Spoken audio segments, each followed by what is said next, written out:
ဆိုင်ကဘယ်လိုမောင်းလဲ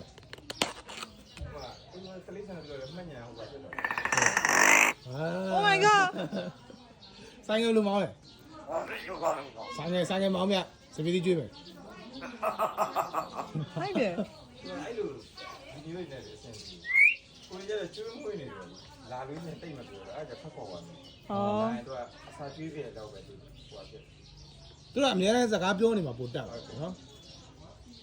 ဆိုင်ကမောင်းတဲ့တိုင်ရလမ်းဆိုင်ကဘယ်လိုမောင်းလဲဟုတ်တော့ပြီတော့ပါဘူးဟုတ်ပါဘူးဆိုင်ငယ်စတက်ကစားကုန်ကြပုံစံနဲ့ပဲအတမ်းကိုကြီးကိုလည်းဆိုတော့ညော်လာအောင်မကြည့်လို့ရင်ပုံရတဲ့ပုံလေးတွေပါတယ်အဲ့လိုတော့အတန်းဟိုဟာကြောက်ကြားတယ်ကြောက်ကြတယ်ဒါပေမဲ့တက်တိုင်မှုလို့ခေါ်တာကမိမတိုင်သူ့မခေါ်ရတဲ့အတန်းကိုကြောင်းရတာပဲစလုံးကလေးလမ်းနေဟာခုနကဆိုင်ကမောင်းတဲ့ဟာတကယ်လမ်းနေ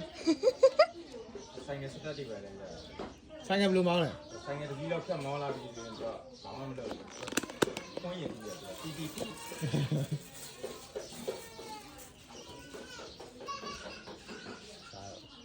ဟုတ်ပါဘူးတိုက်ခန်းနေတိုင်းကျတော့ဒီကောင်ကြီးအဆင်ကြီး။တိုက်ခန်းနေကျတော့ဒီကောင်ကြီးအခုစားတယ်အခုဖက်။အဲကြောင့်ညက်ပက်တယ်။